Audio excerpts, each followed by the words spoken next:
프로쌤의 거꾸로 한국사 시즌4 그 45번째 시간입니다. 이 시간에는 무장 독립투쟁과 의열투쟁을 주제로 3.1운동 이후 1920년대 국내외에서 전개된 무장 독립전쟁의 대표적인 활동은 무엇이 있고 의열투쟁의 의미는 무엇이며 그 내용은 어떤 것이 있는지 어떤 투쟁이 벌어졌는지에 대해서 살펴보도록 하겠습니다. 그러면 의열투쟁에서 이야기하면 20년대뿐만 아니라 30년대 초까지도 이야기가 되겠네요. 3.1운동이 터지고 이제 우리 독립의지가 이렇구나라는 걸 확인하니까 국내에서도 다시 한번 여러 독립군 부대가 결성되어 활동을 합니다. 국내에서의 무장 독립투쟁을 펼쳤던 독립군 부대의 대표적인 단체는 천마산대, 보합단, 구월산대 등이 있습니다. 천마산은 그 평안북도 의주 천마산 일대에서 의주의 마부 출신이었던 최시흥이라고 하는 분이 조직을 했는데요. 일제의 식민 통치 기관을 파괴하고 친일파 등을 숙청하는 역할을 했습니다. 의주 일대 일본 그 헌병 주재소 10여 곳을 습격하기도 하고 했는데 결국 이제 일제를 피해서 만주로 이동을 했죠. 네, 만주에 갔다가 이제 중국 경찰에게 좀 잡혔다가 석방됐는데 도중에 이 일제 그 밀정에게 잡혀서 밀정이 못됐어. 국내로 송환되고 결국은 1925년에 안타깝게도 사형을 당하셨습니다. 보합단, 보합단은 동암산이라고 하는 산에서 중심으로 활동을 했는데요. 친일파를 처단하고 군자금을 전달하고 일제관리와 경찰을 사살하는 등의 역할을 했습니다. 그 황해도 일대에서 황해도 구월산 있지 않습니까? 황해도 일대에서 활약했던 구월산대는 황해도 은율의 은율 군수를 처형하기도 하고 밀정을 처단하는 등의 활동을 펼치기도 했습니다. 뭐니뭐니 해도 이때의 무장 독립전쟁의 하이라이트는 국외에 있는 독립군들이죠. 1910년대에 국외 독립운동 기지가 만들어지고 많은 독립군들이 양성됐지 않습니까? 그들이 이제 3.1운동 이후에 3.1운동뿐만 아니라 이제 우리나라의 독립의지, 우리의 독립의지를 알리기 위한 방법으로 뭐 독립청원서도 있고 그 다음에 이제 대표를 파리 강화에 파견하기도 하고 그리고 3.1 만세운동 같은 만세 시위로 우리의 의지를 알렸다면 독립군은 무장 투쟁을 통해서 우리의 독립의지를 알리죠. 그래서 20년 초에 국내 진공작전이 활발하게 전개됩니다. 1920년대 만주에서 활동했던 독립군 부대는 서간도 지역은 그 유아연 삼원보의 신흥 무관학교 이게 서로 군정서로 이제 개편되고 이 일대에서 이제 이 무관학교 출신들이 서로 군정서를 만들고 그리고 대한독립단, 광한단 등의 단체 등이 이제 이 지역에서 활동을 했고요. 북간도 지역에서는 기독교 계통의 국민회군, 그리고 홍범도의 대한독립군, 그리고 대종교 계통의 북로군정서는 다 대종교 쪽이라고 했습니다. 그 이외에도 뭐 최진동의 군무도독부, 그 다음에 대한신민단, 이런 다양한 단체들의 독립군 단체들이 있었습니다. 이런 와중에 이제 독립군들이 국내 진공작전을 펼쳤다고 그랬죠. 그 중에서 이제 가장 대표적인 게 홍범도의 대한독립군입니다. 일제 식민 통치 기관을 파괴하는 등의 활동을 했는데 특히 이 홍범도 장군의 부대는 두만강 일대, 평안 북도 지역을 넘어서서 평안 남도 지역까지 막 진출하기도 합니다. 그래서 뭐 해산진이라든가 만포진 일대까지도 가서 일본의 간담을 서늘케 하죠. 약이 오른 일본군은 이 홍범도의 부대를 쫓아서 강을 건너오기도 합니다. 그런데 오히려 홍범도 부대는 삼둔자라고 하는 곳에서 그들을 더욱더 한 방 먹여버리죠. 대대로 그러니까 증강된 중대, 2개 중대의 규모가 쫓아왔는데 이걸 물리쳐버립니다. 아주 열받았겠죠. 일본은 그래가지고 이제 대대적으로 월강 추격 대대를 조직해서 보내게 되는 거죠. 일단 홍범도 장군은 이 일대에서 자신의 대한 독립군뿐만 아니라 최진동의 군무도독부, 그 다음에 안무의 국민회, 그리고 이용수, 한경세 등이 이끌고 있었던 대한신민단까지, 그래서 이러한 세력들을 결합해서 연합부대를 만듭니다. 뭐 이 독립군 연합부대를 만드는데 뭐그 이름까지 외워둘 필요는 없지만, 영상 열심히 보고 있는 친구들은 또 수업 시간에 맞출 기회가 생길 수도 있으니까 하나 알려드려 볼까요? 이거 자꾸 이런저런 용어들을 알려주면 여러분들이 너무 그냥 역사 싫어할까봐, 일단 이 지역의 독립군 연합부대로서 대한북로 독군부라는 것을 조직하게 됩니다. 대한북로 독군부. 이런 연합부대를 만들었는데, 이 연합부대들이 이제 봉오동에서 연합부대를 결성하고, 그리고 이제 추격해오는 그 월강 추격대대가 쫓아오는 이 애들을 봉오동으로 유인해서 대승을 거두게 되는 거죠. 어느 정도의 대승이었느냐? 당시 그 대한민국 임시정부 국무부에서 조사에서 알린 거에 따르면 일본군은 전사자가 157명, 중상이 200여 명, 경상 100여 명, 완전 참패를 한 거죠. 반면에 우리 독립군 같은 경우에는 완전한 승리였습니다. 전사자 4명, 중상 3명에 불과했다고 하죠. 이렇게 되니까 우리 군의 사기는 엄청 높아졌겠죠. 이러니까 얼마나 열받았겠어요. 그래서 이렇게 패전을 거듭하던 일본군은 정말 짜증나니까 어떻게든 이 독립군들을 박살을 내야겠다라고 생각을 한 것 같아요. 이거 뭐가 이쪽으로 들어와 버렸다냐? 잠시만요. 여러분들 화면에는 안 나와야 됐을 텐데, 좀 전에 선생님이 지금 뭐 보니까 다른 3학년들 무슨 과제하던 게 갑자기 나와 버려 가지고 일단 아래로 내려놨습니다. 계속할게요. 그래서 봉오동에서 대승을 거두죠. 일본은 너무 약올랐는지 훈춘 사건이라고 하는 사건을 조작합니다. 훈춘 사건이란 건 뭐냐? 일제가 훈춘에 있는 일본 영사관을 마적단을 매수해서 뭐 자작극을 펼치는 거죠. 자기들 영사관을 공격하게 합니다. 그리고 자신들의 백성들이, 국민들이 피해를 입었다, 이 마적단을 소탕해야겠다라고 하면서 그 명분으로 대규모의 군대를 동원해서 간도적으로 투입시키는 거죠.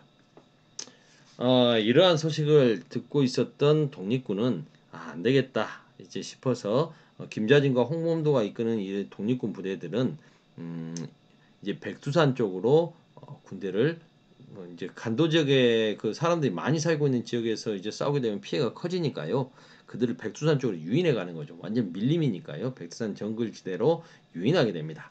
그래서 그들을 청산리 일대로 유인해서 5일 동안 약 10여 차례의 크고 작은 전투를 통해서 일본군들을 박살내버리죠. 독립군은 한 60명 정도가 전사를 한 반면에 일본군은 연대장을 비롯해서 1200여 명이 사살되는 우리 독립 전쟁사에서 가장 큰 승리를 거두게 되는 겁니다. 일본은 믿기지 않았을 겁니다. 패배를 모르는 자신들 나름의 황군인데 너무 충격받은 일본은 열받아가지고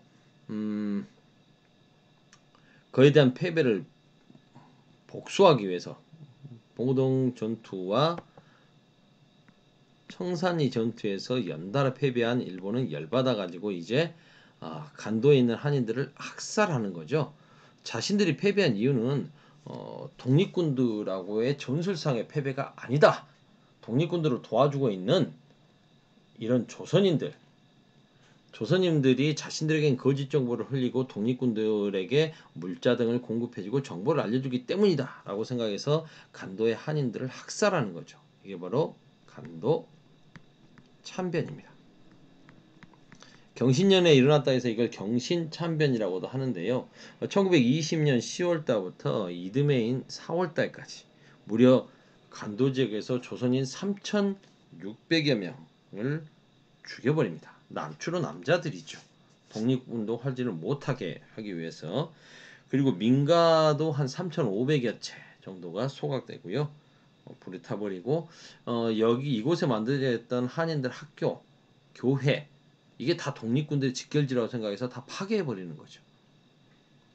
이렇게 되니까 간도 참변을 겪고 나서 우리 독립군들은 우리가 여기 머물게 되면 더 많은 우리 동포들이 피해를 본다 라고 생각해서 일본군을 피해 이제 소련 땅으로 넘어갈 계획을 세우게 됩니다. 왜냐하면 당시 소비에트가 전 세계 피압방 민중의 식민 지배를 받고 있는 민중의 해방을 도와주겠다라고 했기 때문에 그걸 믿고 이제 소련으로 넘어가게 되는 거죠. 그래서 중국과 소련 국경에 있었던 밀산부에 집결을 합니다. 그래서 밀산부에 집결을 해서 대한 독립군단이라는 걸 만들게 되죠. 그래서 대종교 지도자였던 서희를 총재로 여기에 모인 이 독립군 수가 거의 뭐 4,000명까지는 좀 안 되더라도 뭐 3,500명에서 4,000명 정도 된다고 합니다. 3,500명으로 하죠. 3,500여 명의 독립군대가 이제 여기 뭐 김좌진도 있었고요. 뭐 지청천도 있었고요. 홍범도도 있었고요. 다 있었습니다. 이들이 이제 대한 독립군단을 결성해서 러시아로 넘어가게 되는 거죠. 근데 당시 소련의 상황은 그리 녹록지 않았습니다. 그 안에서 여러 가지 그 적백 내전도 있었고 혼란스러웠던 거죠. 그래서 그들은 일단 지원해 줄 테니까 너희들 그 적백 내전에 우리를 좀 이용해 먹으려고 했던 것도 있었던 것 같아요. 이때 이제 일부는 뭐 김좌진이라든가 이범석 등의 그 북로 군정서군 계열은 다시 밀산부로 돌아와 버립니다. 이것도 우리 제대로 도와주지 않을 것 같네 하고 돌아와 버리지만 홍범도, 지청천 등 뭐 이 서로 군정서하고 대한독립군과 서로 군정서 계열은 그래도 믿고 따라갑니다. 그 병력들이 한 뭐 2천여 명 가까이 됐던 것 같아요. 근데 이제 이 2천여 명 가까이 되는 우리나라 독립군들을 두고 이제 러시아, 소련도 좀 골치가 아팠던 것 같습니다. 왜냐면 이제 이거 어디까지나 소련 영내로 들어왔으니 이들은 이제 소련군으로 편입해가지고 이제 활동을 시키고 싶은 거겠죠. 그래서 지휘권을 누구에게 주느냐, 이 2천여 명이나 되는 2천 명 가까이 되는 사람들이 지휘권을 누구에게 줄 것이냐 가지고 이제 이게 소련 땅이니까 공산주의 땅이니까 그들과 좀 밀접한 한인 사회주의자들에게 권력을 지휘권을 주고 싶은데 그 안에서 파벌이 두 개가 있었던 거죠. 임시정부의 지지를 받고 있었던 한인 사회당 계열의 상해파, 그 다음에 소련 쪽에서 활약하고 있었던 이르쿠츠크파, 이 두 세력이 좀 주도권 다툼을 펼칩니다. 우리 요약집은 학습지는 너무 간단하게 돼 있어서 좀 그러네요. 하여튼 주도권 다툼 상해파 대 이르쿠츠크파가 서로 주도권 다툼을 펼치고 있었다. 그런데 이제 소련의 붉은군대 적군이 무장 해제를 요구를 하는 거죠. 그러면서 이제 발포를 하게 되고 여기에 이제 거부하는 독립군들과 사이에서 갈등을 빚게 되는 거죠. 발포로 인해서 많은 독립군들이 피해를 보게 됩니다. 이게 바로 자유시 참변이죠. 자유시 참변을 겪고 나서 독립군들은 다시 이제 만주 지역으로 돌아오게 됩니다. 그러면서 이제 만주 지역에서는 참의부, 정의부, 시민부라고 하는 민정과 군정 조직을 갖춘 자치정부가 만들어지죠. 앞 글자만 따보면 어떻게 됩니까? 참정신, 참정신이 되는 거죠. 나중에 이런 이제 또 민족 유일당 운동이 일어나게 되면서 이 삼부 통합 운동이 일어나게 됩니다. 근데 이 삼부를 하나로 만드는 데는 실패하고요.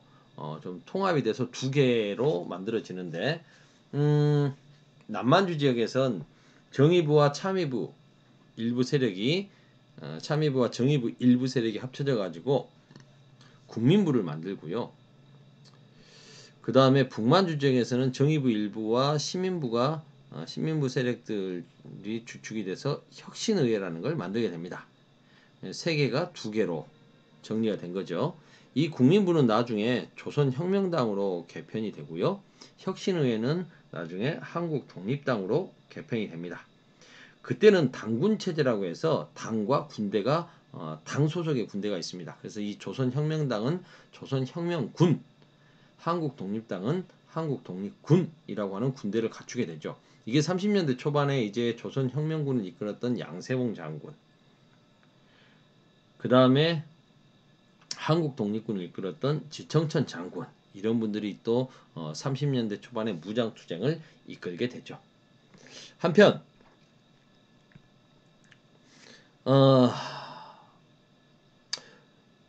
밀양 출신의 김원봉, 윤세주 등이 중심이 돼서 비밀 결사체로 의열단을 조직하게 됩니다. 의열단은 아나키즘, 무정부주의라고 흔히들 해석되는데요. 아나키즘 사상을 경향을 갖고 있었던 사람들이 중심이 돼서 만든 거죠.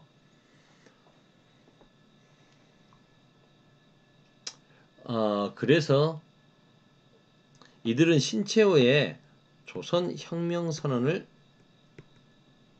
자신들의 활동 지침으로 삼았습니다. 그래서 일제 요인을 처단하고 식민 통치기관을 파괴하는 5파괴 7가살이라는 원칙을 갖고 있었죠. 5곳을 파괴하고 7개의 대상은 죽인다라는 거죠. 뭐 외울 필요까지는 없지만 5개의 대상은 조선 총독부, 동양척식 주식회사, 그리고 총독부의 기관지였던 매일신보사, 그리고 각 경찰서, 그리고 일제의 기타 일제의 통치기관이나 시설, 이런 것들이 5개 파괴 대상이었고요. 7개의 살해 대상, 살인 대상은 조선 총독 이하 고관, 일본군 군부 순회, 대만 총독, 친일파 거두, 매국노, 밀정, 반민족적인 토열신, 뭐 이런 애들을 이제 죽이자라고 결의한 거죠. 이런 의열단의 투쟁은 선생님이 그 영화 우리 방과후 시간에 영화 아나키스트로도 잠깐 소개를 시켜주기도 했습니다. 그리고 최근에 이런저런 영화 등을 통해서 이 김원봉이라고 하는 인물이 부각되면서 많이 알려졌죠. 이들은 계속해서 개인 희생적인 파괴 투쟁만으로는 한계가 있다라고 생각해서 군대를 만드는 게 필요하다.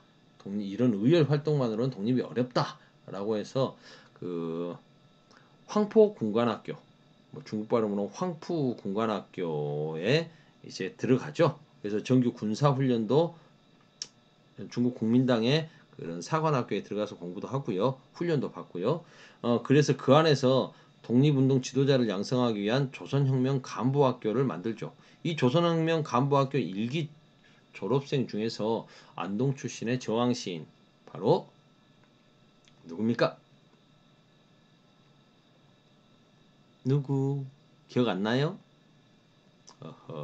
이육사 선생이 계시죠. 훗날 이들은 이제 그 민족혁명당 설립을 주도하게 됩니다. 이 의열단들이. 그 부분은 뒤에서 다시 나올 거고요. 김군은 대한민국 임시정부가 침체해지자 이걸 극복하고 독립운동에 활력을 불어넣기 위해서 사람이 별로 없으니까 주목을 받기 위해서는 좀 행동에 옮길 수 있는 비교적 젊은 사람들의 희생이 필요했던 거죠. 그래서 한인 애국단을 만들게 됩니다. 이 한인 애국단이 그 조선 그 의열단에 비해서는 그 의열투쟁 횟수는 적지만 파괴력이 굉장히 컸죠. 먼저 이봉창이 일왕을 죽이기 위해서 폭탄을 1932년 1월달 도쿄 한복판에서 행사를 마치고 돌아가는 궁궐로 돌아가고 있는 일왕을 향해서 폭탄을 던져버립니다. 근데 안타깝게도 이제 일왕이 타고 있는 마차가 아니라 다른 마차를 맞추게 되죠. 근데 이것에 대해서 중국 상하이에 있던 신문사 등 중국 언론이 불행히도 겨우 다른 마차에 맞췄다 뭐 이런 식으로 보도를 하니까 일본이 이걸 핑계로 이제 상하이를 쳐들어가 버리죠. 그래서 상하이를 점령합니다. 이게 바로 상하이 사변인데요. 일본이 이 상하이 사변에서 상하이를 점령하고 그걸 축하하기 위해서 상하이 사변 전승 기념 행사를 홍콩 공원에서 하고 있었어요. 근데 여기에다가 이제 윤봉길 의사가 또 폭탄을 던져버리죠. 이게 홍콩 의거 아닙니까? 이래 되니까 여기서 상하이 일본 고류민 뭐 단장, 그다음에 상하이 파견군 뭐 사령관이었던 육군 대장이 죽어버리고요. 그다음에 당시 주중 일본 공사였던 시게미치라고 하는 사람은 여기서 다리가 부상을 입어서 다리를 절단하게 되죠. 나중에 일본이 항복하고 나서 여러분들 그 요 도쿄만 앞바다에 미군 전함 위에 올라가 가지고 정권 대사로 항복문서에 서명하던 다리 쩔뚝쩔뚝 거리면서 항복문서에 서명했던 그 사람이 바로 이때 윤봉길 의거로 다리를 부상당하게 되는 시게미치라고 하는 자죠. 자, 하여튼 이 사건 이후에 중국 국민당은 이야 100만 명의 중국군도 하지 못한 걸 한 명의 조선인 청년이 해냈구나라고 하면서 이때부터 대한민국 임시정부를 인정해주고 팍팍 지원해주게 되는 거죠. 더 자세히 설명하고 싶은데 양은 많고 시간은 부족하네요. 벌써 20분이 넘어버려서 일단 오늘은 여기서 끝내야 되겠습니다. 오늘은 여기까지 끝!